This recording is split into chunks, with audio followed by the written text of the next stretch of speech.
This is Newsmax TV. I'm Ashley Martella. The Republican Party now has the 41 votes it needs to block part of Obama's agenda. Scott Brown is sworn in to take the Massachusetts Senate seat held for nearly half a century by Ted Kennedy. Here to discuss that with us and other issues is regular Newsmax contributor Dick Morris. Hello, Dick. Hey, good to be here, Ashley. We know Brown is the reason the Democrats' healthcare overhaul is on the back burner now. What other parts of the White House agenda do you see Brown possibly impacting? Actually, I hope it's in the fire, not on the back burner. Well, I think the Obama spoke of yesterday of first moving with health care and moving with regulatory reform. And of course, he's proposed a lot of new taxes. And I think the Republicans will be very helpful in dealing with all of those issues. The regulatory reform package, which is mired in all kinds of detail, is probably the most dangerous piece of legislation Obama has yet proposed, because it gives the Secretary of the Treasury the power to take over any business in the United States that he wants, simply because, in his opinion, without judicial review, it's too big to fail, its failure would impact the economy too dramatically, and it's on borderline insolvency. It does not have to be in bankruptcy. Just in his opinion, it's almost insolvent. And when he takes over the company, he can fire the management, he can replace the board of directors, he can sell off units of the company, he can wipe out the equity value of the shareholders. This is power that Fidel Castro would love to have had. And it's passed the House, and it's now pending in the Senate. And I hope that this power, which really is the power to transform us into socialism, is not voted for the president. With unemployment in double digits, Senate Majority Leader Reid schedules a vote on a jobs package next week. Democrats say their jobs agenda will begin creating work for the nearly 7 million people who lost employment since the start of the recession. Dick, how can they create jobs that are anything other than government jobs? Well, they can't, and we've heard this body count before. When the stimulus bill passed, they said it would create 2 million jobs, and then, I'm sorry, it wouldn't create them, but it would create or save. And then it turns out it wasn't 2 million, it was 600,000, and it didn't create any jobs, it just saved 600,000. And then it turned out 350,000 were government workers, primarily teachers. I'm glad they saved their jobs. It's got nothing to do with the economy.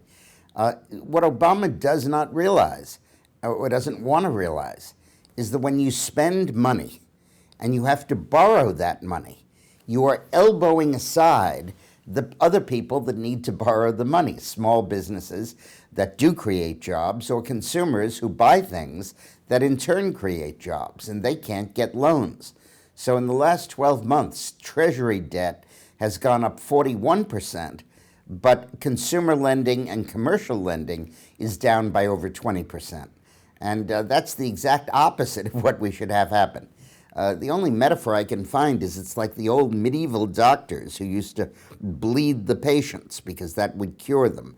And they had evil spirits that were making them sick, and when the blood flowed out, the evil spirits would go away. And when the patient got worse because he was losing blood, their solution was to draw more blood.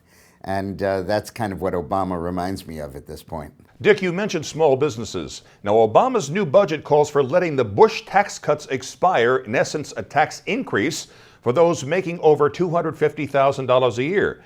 Now, Dick, don't small businesses fall into that category? And if that's true, then wouldn't that discourage them from hiring new workers or even keeping all the ones they have now? Oh, absolutely.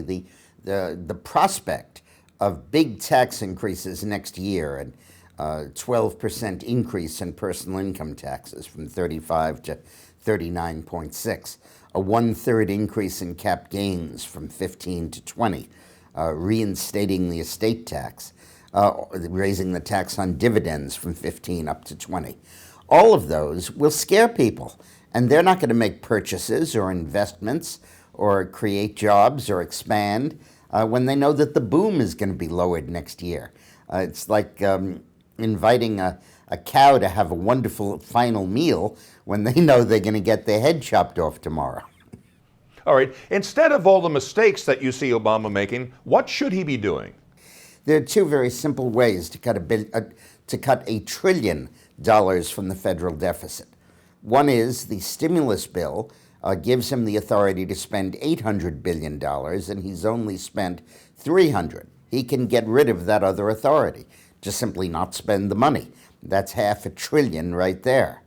And the second is that the TARP loans that were given out to the banks and other businesses of $700 billion, $500 billion of them have been repaid. And what Obama's planning to do is to use that money to pay for his new jobs package that he's introduced. If instead he put the $500 billion back into the Treasury, that combined would reduce the deficit by $1 trillion, which would have a huge effect on stimulating the economy and making loan capital available and getting us out of the hole that we're in. But he's not going to do it. He's just going to keep bleeding the patient.